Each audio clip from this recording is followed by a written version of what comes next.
সুপ্রিয় শিক্ষার্থী, এখন আমরা আলোচনা করব অষ্টম শ্রেণীর গণিত অনুশীলনী 4.2 2 নম্বরের সরল করক গ নম্বর প্রশ্ন, যেখানে দেওয়া আছে x + 2y whole cube minus 3 × x + 2y whole square into x - 2y plus 3 × x + 2y x - 2y whole square minus x - 2y whole cube. তাহলে এখানে একটা জিনিস খেয়াল করেন, সব সময় দেখা যায় কি প্রথমটাতে হোল কিউব দেওয়া আছে, দ্বিতীয় এই শেষেরটাতে হোল কিউব দেওয়া আছে। তাহলে প্রথমটাকে যদি আমি এ বলি, দ্বিতীয়টাকে যদি আমি বি বলি, তাহলে এ কিউব বি কিউব হলো, 3a স্কোয়ার বি হলো প্লাস 3ab স্কোয়ার হলো। তাহলে সেক্ষেত্রে যদি আমরা রাশিটাকে এইভাবে যদি করতে যাই, তাহলে আমাদের জন্য এটা অনেকটা বড় হয়ে যাবে, প্রশ্নটা অনেক জটিল হয়ে যাবে। সেজন্য আমরা কি করব, রাশিগুলোকে একটা নমুনা প্রশ্ন নিয়ে যাব। নমুনা প্রশ্ন মানে হচ্ছে এগুলোকে কোন একটা রাশি দিয়ে আমরা কনভার্ট করব। তাহলে সেজন্য আমরা কি করি, ধরি x + 2y = a ধরলাম, আর x - 2y = আমরা b ধরলাম। তাহলে প্রদত্ত রাশি হলো আমাদের, তাহলে এটা যেহেতু a ধরেছিলাম আমরা, a কিউব মাইনাস 3 আসলো। এটা সমান যেহেতু a ছিল, a বসালাম, উপরে স্কোয়ারটা আসবে a স্কোয়ার। এটা সমান b ছিল, b ধরলাম প্লাস 3, এটা a, এটা v স্কোয়ার হলো মাইনাস v কিউব।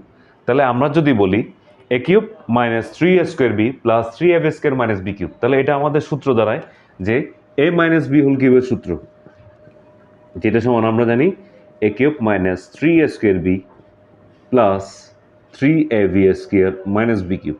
তাহলে এটা হচ্ছে আমাদের a মাইনাস b হোল কিউবের সূত্র। সুতরাং আমরা এই জায়গায় প্রয়োগ করব হচ্ছে a minus b whole cube. তার মানে হচ্ছে আমরা এটা সমান লিখব, এই রাশিটা সমান লিখব a minus b whole cube equal a minus b whole cube. যেহেতু আমরা জানি a cube minus 3a square b plus 3ab square minus b cube সমান হচ্ছে a minus b whole cube. এখন আমরা a এর মান আর b এর মানটা বসাবো।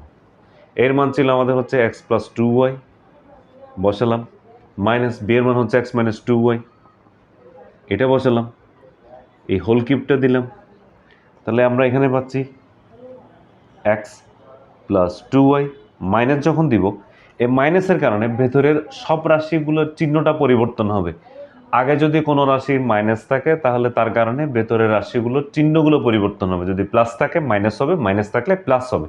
তাহলে সেক্ষেত্রে এক্স এর আগে যেহেতু প্লাস আছে, এই মাইনাসের কারণে সেটা মাইনাস হলো, প্লাস ইন্টু মাইনাস গুণ করলে হবে minus into plus equal minus, plus into minus equal minus, minus into minus equal plus, plus into plus equal plus. তাহলে দেখেন যে মাইনাস দিয়ে প্লাসকে গুণ করলেও কিন্তু মাইনাস হবে, প্লাস দিয়েও কিন্তু মাইনাসকে গুণ করলেও মাইনাস হবে।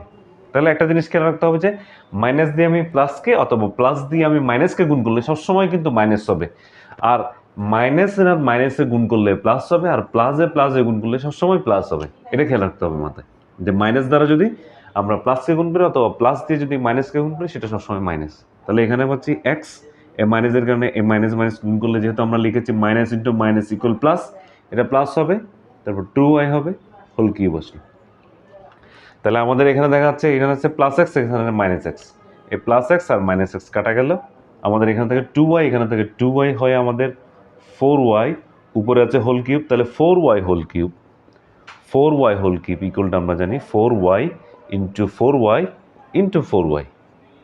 সো ইকুয়াল আমরা জানি 4 × 4 16, 16 × 4 64। তাহলে আমরা পাচ্ছি 64 y into y, y square into y cube. আসলে এখানে যেটা হয় সেটা হচ্ছে সবগুলো রাশিতে পাওয়ার হচ্ছে 1 আছে। তা আমরা যখন গুণ করি, একই রাশির ক্ষেত্রে পাওয়ারগুলো যোগ হয়। কিভাবে হয়, y একটা হয়ে যাবে সবগুলো মিলে 1 + 1 + 1, তখন হয়ে যায় y কিউব। এই যে এইভাবে লিখলাম, আমাদের আনসার হচ্ছে 64y কিউব।